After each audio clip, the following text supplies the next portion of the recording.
नमस्कार मित्रों, मैं विवेकानंद मिश्र एक बार पुनः आप सभी का आपके अपने यूट्यूब चैनल में बहुत बहुत स्वागत, वंदनीय अभिनंदन करता हूं। मित्रों, आज हमारे अध्ययन का विषय है दंड का सिद्धांत। दंड का सिद्धांत।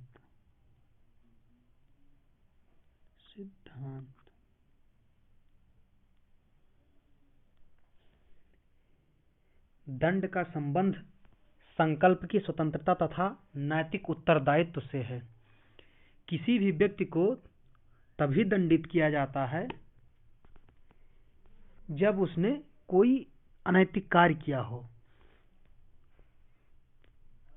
और ऐसा कार्य जो वह चाहता तो ना भी कर सकता था, किंतु उसने अपनी स्वतंत्र इच्छा से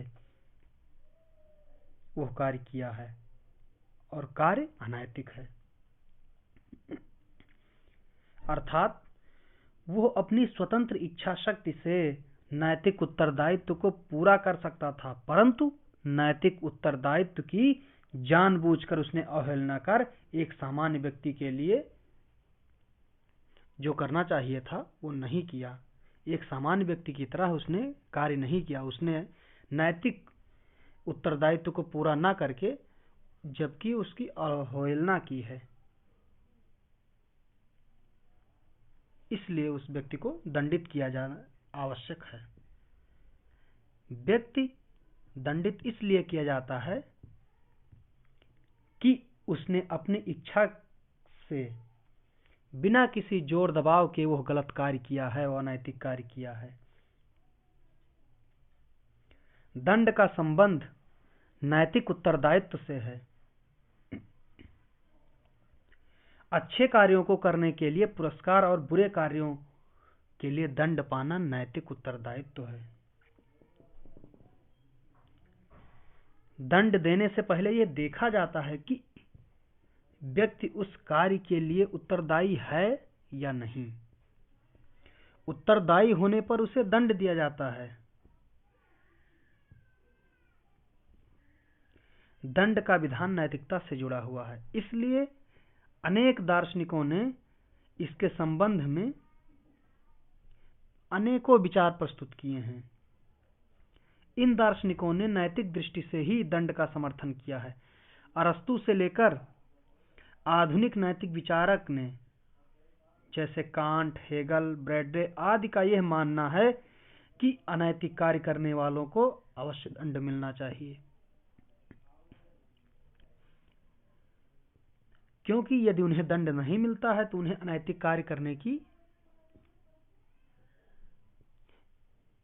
प्रवृत्ति उनमें जागृत होती रहेगी और वो निरंतर अनैतिक कार्य करते रहेंगे। नैतिकता और न्याय की दृष्टि से यह आवश्यक है कि अपराध या अनैतिक कार्य करने वाले को दंड मिलना चाहिए। दंड में प्रमुख धारणा यह निहित है कि जानबूझकर कोई अनैतिक कार्य किया गया हो तो वह दंड का भागीदार होता है व्यक्ति।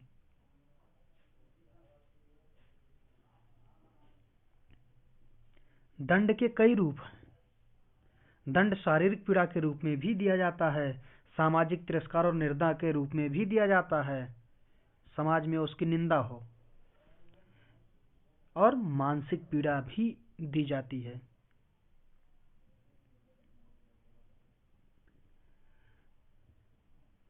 प्रमुख 3 प्रकार के सिद्धांतों की विवेचना की गई है। इसमें प्रथम है निरोधात्मक सिद्धांत। निरोधात्मक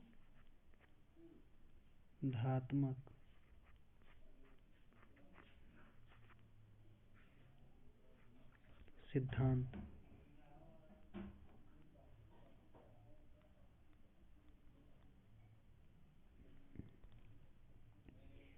निरोधात्मक सिद्धांत क्या है?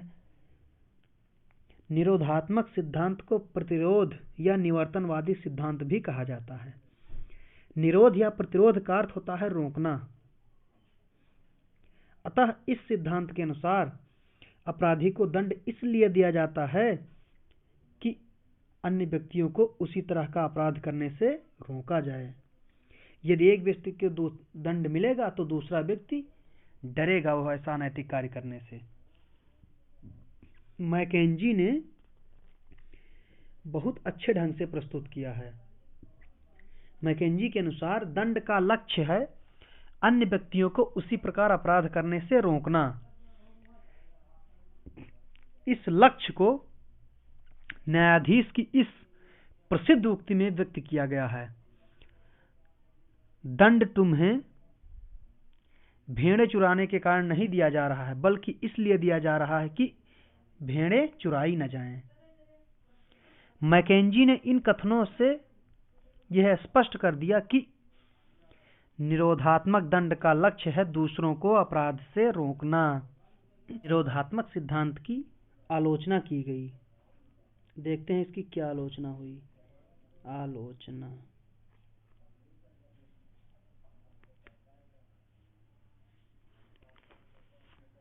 मैकेंजी ने इसकी कटु आलोचना करते हुए कहा है कि यदि दंड का यही एकमात्र लक्ष्य हो तब तो इसकी संभावना है कि नैतिक चेतना का विकास होने के साथ साथ तेजी से दंड व्यवस्था का उन्मूलन कर दिया जाए, क्योंकि केवल दूसरे के लाभ के लिए किसी व्यक्ति को पीड़ा पहुंचाना न्याय संगत नहीं माना जाता है। इसमें तो व्यक्ति को केवल एक पदार्थ मानना होगा, केवल एक साधन, ना कि स्वतः एक साध्य। मैकेंजी की इस आलोचना में दो महत्वपूर्ण बातें सामने आईं, जिनमें सिद्धांत की निरर्थकता सिद्ध हो जाती है। प्रथम तो यह है कि सिद्धांत में मनुष्य को साधन मान लिया गया है। दंड देकर दूसरों को चेतावनी देना कि वह ऐसा अपराध ना करे उचित नहीं है। दंड पाने वाला दूसरे के हित का साधन बनता है। किसी व्यक्ति को अन्य के लाभ के लिए साधन बनाना नैतिक नहीं कहा जा सकता। कांट के इस कथन का कि मनुष्य साध्य है, उसे साधन नहीं बनाना चाहिए, इस सिद्धांत से विरोध होता है। यदि नैतिक दृष्टि से मनुष्य साध्य है तो उसे साधन बनाने के कारण यह सिद्धांत निरर्थक सिद्ध हो जाता है। मैकेंजी ने दूसरे तथ्य की ओर ध्यान दिलाया है जिसके कारण भी यह सिद्धांत व्यर्थ सिद्ध होता है। उनके अनुसार नैतिक चेतना के विकास के साथ साथ यह सिद्धांत समाप्त हो जाता है। जब नैतिक चेतना के विकास के साथ ही साथ एक बात दिमाग में बैठ जाएगी कि दूसरों के हित के लिए किसी को दंड नहीं देना चाहिए, तो यह सिद्धांत व्यर्थ हो जाएगा। दंड देने का एक लक्ष्य होता है कि अपराधी व्यक्ति का इससे सुधार हो तथा उसमें न्याय उत्पन्न हो, न्याय करने की क्षमता जागृत हो, उचित कार्य करने की वो सोचे। परंतु यह सिद्धांत इस लक्ष्य की उपेक्षा करते हुए केवल दूसरों को चेतावनी देने या भयभीत करने के लिए दंड का विधान करता है। अतः इसे न्यायपूर्ण और नैतिक नहीं कहा जा सकता। इस सिद्धांत का लक्ष्य अपराधी को दंड देकर दूसरों को भयभीत भी करना है, जिससे दूसरे अपराधी अपराध न करें, दूसरे व्यक्ति अपराधी न बने। परंतु नैतिकता में भय का स्थान नहीं होना चाहिए। भय पर आधारित आचरण को नैतिक नहीं कहा जा सकता। इस सिद्धांत की कमी यह भी है कि दूसरों को अपराध से रोकने के लिए कभी कभी अपराधी को जिस अनुपात में दंड मिलना चाहिए उतना न देकर अधिक अनुपात में दंड दे दिया जाता है। आवश्यकता से अधिक दंड देना अनैतिक है। यदि इस सिद्धांत का लक्ष्य दूसरे को अपराध से रोकना ही है, तो इसके लिए निर्दोष व्यक्ति को दंडित क्यों किया जाता है?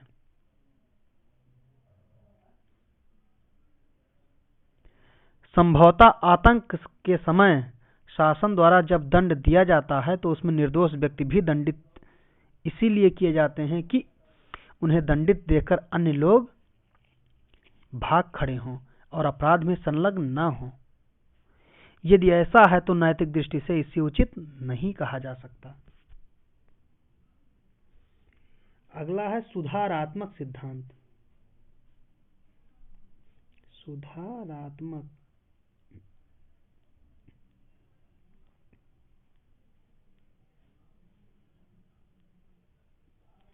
सिद्धांत।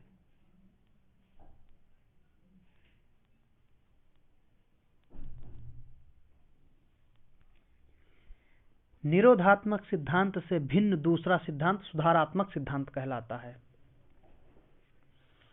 यह सिद्धांत दूसरे को अपराध से रोकने के स्थान पर व्यक्ति के सुधार के लिए दंड का विधान करता है। यदि निरोधात्मक सिद्धांत व्यक्ति को साधन मानता है तो सुधारात्मक सिद्धांत व्यक्ति को साध्य मानकर उसका सुधार करता है। इस प्रकार के विषय में मैकेंजी का कथन है, इस सिद्धांत के अनुसार दंड का लक्ष्य है स्वयं अपराधी को शिक्षा देना, उसे सुधारना। वर्तमान समय में यही दृष्टिकोण सबसे ज्यादा प्रचलित दिखाई देता है, क्योंकि इस युग की मानवतावादी भावनाओं के साथ साथ इसी सिद्धांत का मेल सबसे अधिक बैठता है। यह तो स्पष्ट ही है कि मृत्युदंड का औचित्य सिद्ध करने के लिए इस सिद्धांत का प्रयोग नहीं किया जा सकता। दंड के अन्य अनेक प्रकार भी सिद्धांत के अनुसार प्रभावहीन मानने पड़ेंगे। सच तो यह है कि अनेक मामलों में दंड की अपेक्षा दयापूर्ण व्यवहार का अच्छा प्रभाव पड़ने की संभावना है।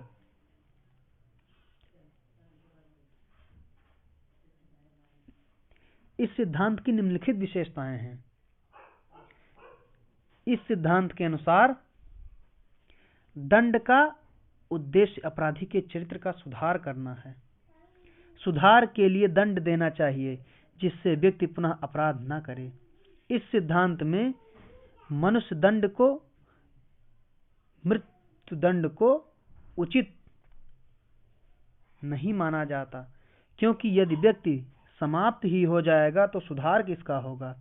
अतः सुधार की संभावना बनी रहने के लिए मृत्युदंड उचित नहीं माना जाता। आधुनिक युग में इस सिद्धांत को मानवतावादी दृष्टि से अधिक महत्व दिया गया है, इसलिए यह सिद्धांत सर्वाधिक प्रचलित और समर्थित है। अनेक क्षेत्रों से इसको समर्थन प्राप्त हुआ है। अब देखते हैं समर्थन, इसमें क्या है समर्थन। समर्थन कहाँ कहाँ से प्राप्त हुआ है देखते हैं। सुधारात्मक सिद्धांत का समर्थन अनेक क्षेत्रों में हुआ है, जिनमें अपराध, मानव विज्ञान, अपराध, समाज विज्ञान और मनोविज्ञान मुख्य है। अपराध, मानव विज्ञान, अपराध, मानव विज्ञान,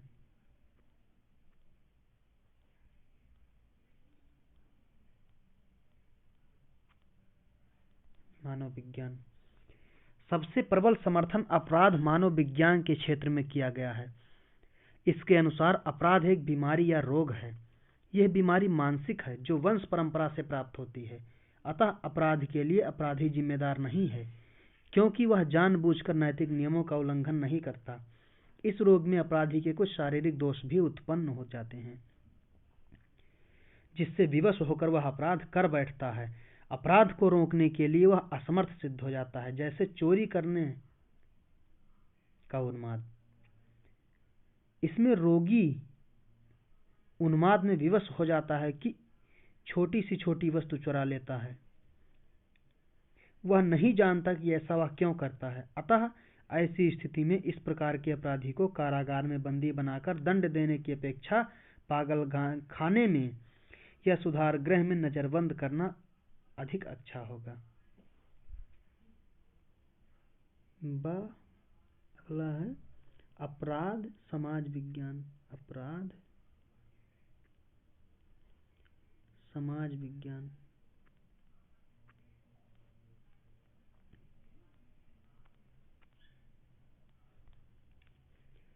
इस सिद्धांत का समर्थन अपराध समाज विज्ञान द्वारा भी किया जाता है।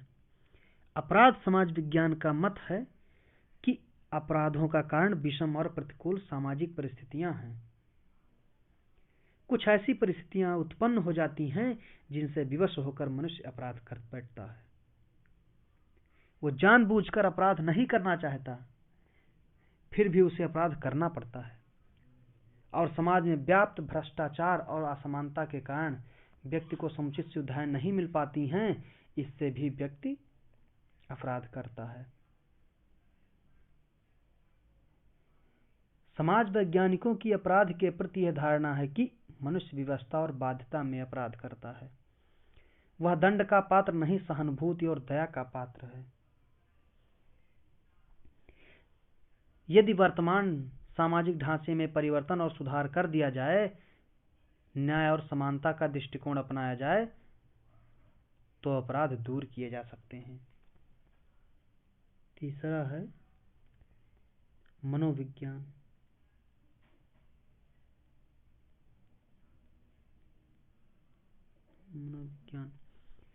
आधुनिक मनोविज्ञान में फ्रायड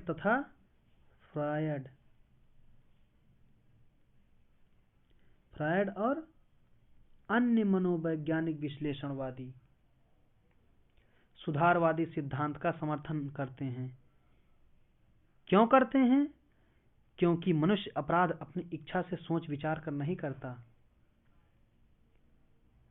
परंतु दबी हुई इच्छाओं, विफल यौन प्रवृत्तियों तथा मनोग्रंथियों के कारण करता है। व्यक्ति इन मनोवैज्ञानिक कारकों के कारण अपराध करने के लिए विवश हो जाता है। ऐसी दशा में अपराध को दूर करने का उपाय दंड नहीं है, इसका उपाय है चिकित्सा और शिक्षा। सुधार गृहों में मनोवैज्ञानिकों द्वारा मनोविश्लेषण की विधि के कारणों का पता लगाकर चिकित्सा निर्देशन एवं शिक्षा से अपराध में सुधार किया जा सकता है।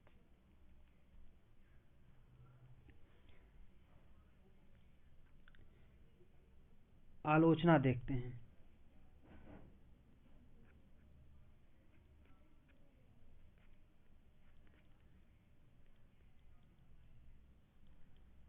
सुधारात्मक सिद्धांत की आलोचना।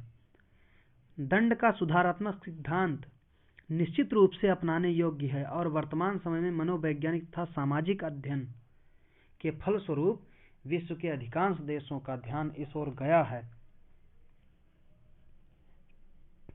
कि व्यक्ति को सुधारात्मक सिद्धांत अपनाना चाहिए और इसी के लिए सुधारगृह और पागलखाने बनाए गए हैं, जहां अपराधियों को कार्य देकर उनमें उत्तरदायित्व देकर सुधार किया जाता है। मानव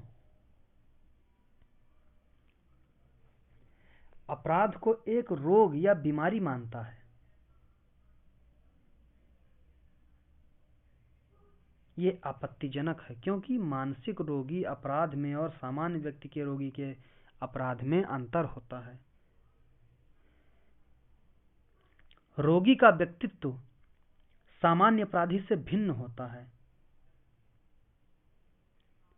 रोगी व्यक्ति का अपने आप पर नियंत्रण नहीं होता है, किंतु सामान्य व्यक्ति पर अपने आप पर नियंत्रण होता है।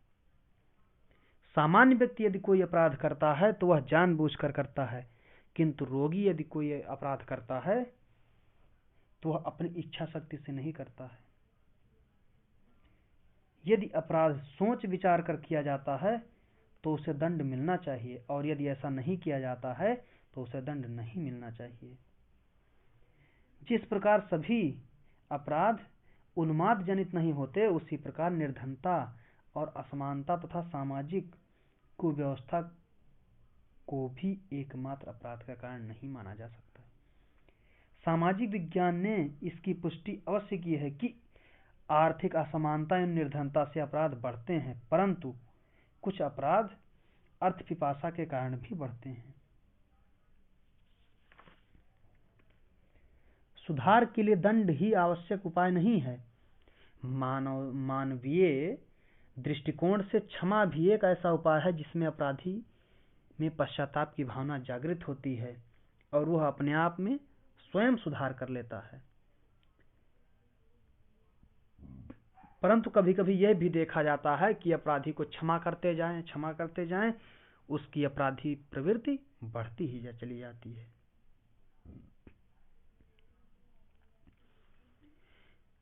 मनोविश्लेषणवादी अपराध को अचेतन में दबी हुई तृप्त वासनाओं से उत्पन्न मानते हैं। उनकी यह धारणा कि सभी प्रकार के अपराधियों का मनोविश्लेषण विधि से पता लगाकर सुधार किया जा सकता है सही नहीं है। अन्य अपराधियों के लिए तो दंड आवश्यक है, इसी से नैतिक नियमों की रक्षा की जा सकती है। दंड से अपराधी में सुधार लाने की एक आवश्यक शर्त यह भी है कि दंड पाने वाला यह अनुभव करे कि उसको जिस अनैतिक कार्य के लिए दंड दिया गया है वह उसका पात्र है। यदि अपराधी ऐसा अनुभव नहीं करता है तो दंड की सार्थकता संदेहास्पद हो जाती है। फिर उस दंड से व्यक्ति का सुधार नहीं किया जा सकता, कोई लाभ नहीं होता है उस दंड से। प्रतिकारात्मक सिद्धांत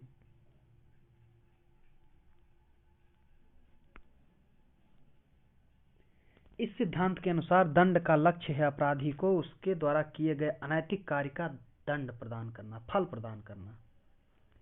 इस सिद्धांत को प्रतिकारात्मक सिद्धांत या प्रतिकारवाद कहते हैं, जिसका अर्थ होता है बदला लेना, प्रतिशोध लेना। प्रतिकार का अर्थ होता है बदला लेना या प्रतिशोध लेना। अतः इस सिद्धांत के अनुसार अपराधी उतना ही दंड का पात्र है जितना उसने दूसरे को कष्ट दिया है। जितना अपराध किया है वह उतने ही दंड का भागीदार है। यदि किसी व्यक्ति ने किसी दूसरे व्यक्ति की हत्या की है तो उसे मृत्युदंड अवश्य मिलना चाहिए।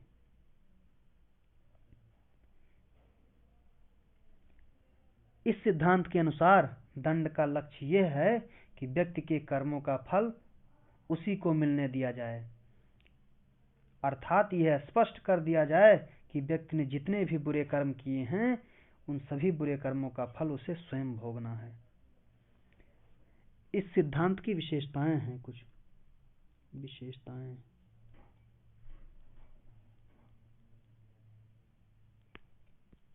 कौन सी विशेषताएं हैं?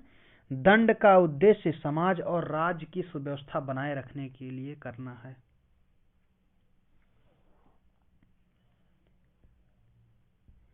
यदि अपराधी को दंड नहीं दिया जाता तो समाज और राज्य में अव्यवस्था फैल जाएगी। इससे नैतिक दृष्टि से दंड की अनिवार्यता सिद्ध हो जाती है। दंड का सिद्धांत यह भी है कि नैतिक नियम के गौरव और प्रभुता की रक्षा करना। यदि अपराधी को दंड नहीं दिया जाता तो वह नैतिक नियम की रक्षा नहीं करेगा, वो निरंतर नैतिक नियमों का उल्लंघन करता चला जाएगा और इससे अनैतिक प्रवृत्ति बढ़ती चली जाएगी और नैतिक नियम का महत्व समाप्त हो जाएगा। इस संसार से नैतिकता ही समाप्त हो जाएगी। इस सिद्धांत से मृत्युदंड को उचित सिद्ध किया जाता है। अन्य सिद्धांतों से मृत्युदंड के औचित्य को सिद्ध नहीं किया जाता है।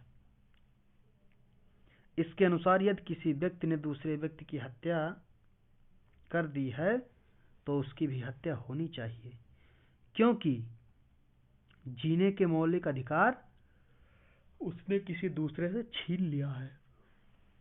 अतः हत्यारे की हत्या न्याय की मांग है। इस सिद्धांत के समर्थक किन किन लोगों ने इस सिद्धांत का समर्थन किया है? प्रतिकारवादी सिद्धांत का समर्थन अनेक दार्शनिकों और चिंतकों ने किया है। मुख्य रूप से अरस्तु, कांट, हेगल और ब्रैडले ने इसका समर्थन किया है। अरस्तु के अनुसार दंड एक नकारात्मक पुरस्कार है।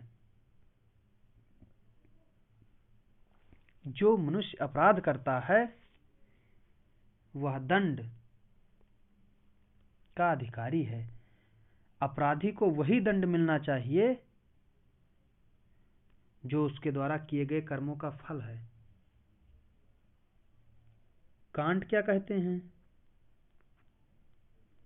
कांट कहते हैं कि दंड अपराधी के अपराध का फल है। अपराध के लिए दंड मिलना चाहिए। दंड इसलिए नहीं देना चाहिए कि अपराधी या व्यक्ति का हित होगा। दंड साधन नहीं है, कर्म का फल है जिसे अपराधी को भोगना पड़ता है। हेगल क्या कहते हैं? हेगल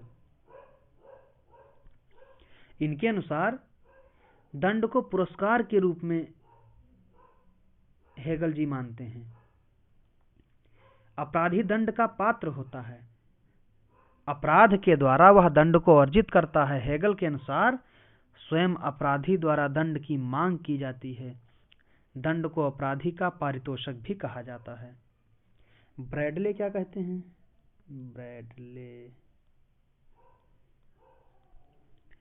ब्रैडले के अनुसार दंड के योग्य होने पर ही दंड दिया जाता है।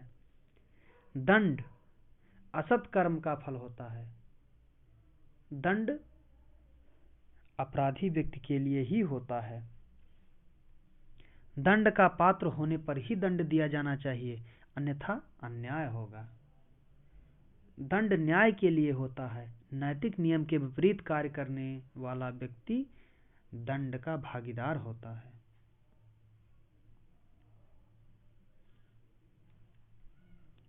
प्रतिकारात्मक दंड दो प्रकार का होता है। प्रथम कठोर पहला है कठोर और दूसरा क्या है? मृदुल। कठोर दंड। कठोर प्रकार का प्रतिकारात्मक दंड का रूप अपराध के अनुसार होता है। इसमें जैसे को तैसा, आंख के लिए आंख, दांत के लिए दांत सूत्र का पालन किया जाता है। परिस्थितियों का बिना विचार किए जैसा गंभीर और अपराध है उसी के अनुसार उसे दंड दिया जाता है। जैसे हत्या के अपराध में मृत्यु दंड दिया जाता है। मृदुल प्रकार का प्रतिकारात्मक दंड। मृदुल प्रतिकारात्मक दंड। इस प्रकार के दंड में अपराध जिन परिस्थितियों में किया जाता है उस पर विचार करते हुए दंड का निर्धारण किया जाता है।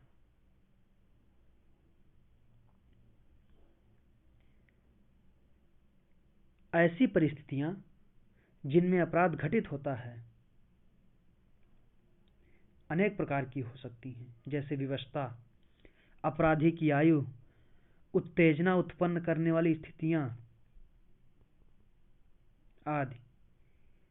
जैसे मान लीजिए कि ऐसी कोई परिस्थिति आ जाए कि कोई भी व्यक्ति बिना अपराध किए रुक ही नहीं सकता, तो उसे दंड देते समय इसका विचार करना होगा। या तो अपराधी को छोड़ दिया जाएगा या उसको हल्का दंड दिया जाएगा। जैसे कोई आतताई किसी महिला के साथ अत्याचार कर रहा है, दूसरा भद्र पुरुष अत्याचार को सहन नहीं कर पाता तथा अत्याचारी की हत्या कर देता है, तो ऐसी स्थिति में उसे दंड देने से पहले विचार किया जाना चाहिए कि उस व्यक्ति ने किस परिस्थिति में हत्या की है, और इस सिद्धांत के अनुसार उस व्यक्ति को हल्की सजा मिलनी चाहिए। इस सिद्धांत का यह रूप अधिक संतोषजनक सिद्ध होता है। प्रतिकारात्मक सिद्धांत की आलोचना भी हुई। प्रतिकारात्मक सिद्धांत की आलोचना।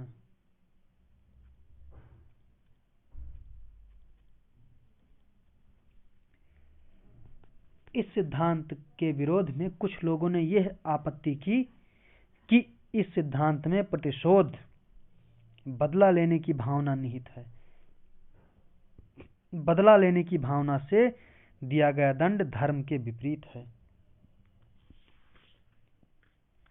इस सिद्धांत में यह कठिनाई आई कि इसके आधार पर यह निश्चित करना कठिन है कि किस अपराध में अपराधी को किस अनुपात में दंड दिया जाए।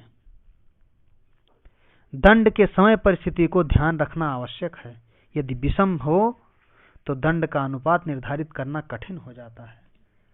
रेसडाल के अनुसार यदि अपराध के अनुपात में दंड अधिक देते हैं तो यह अनुचित और अन्याय होगा, और यदि कम देते हैं तब भी अनुचित और अन्याय होगा। प्रतिकारात्मक सिद्धांत में क्षमा का कोई स्थान नहीं है। इसके अनुसार किसी भी स्थिति में अपराधी को दंड देना अनिवार्य है, परंतु क्षमा और सहानुभूति का भी कम महत्व नहीं है।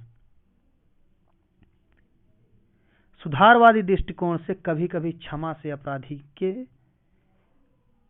अंदर पश्चाताप और अनुताप उत्पन्न होता है, जिससे उसमें परिवर्तन आ जाता है और उसमें सुधार हो जाता है।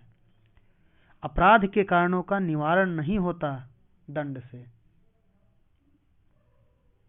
अपराध तब तक बंद नहीं हो सकते जब तक कि मानसिक, सामाजिक और आर्थिक कारणों को दूर न किया जाए। धन्यवाद।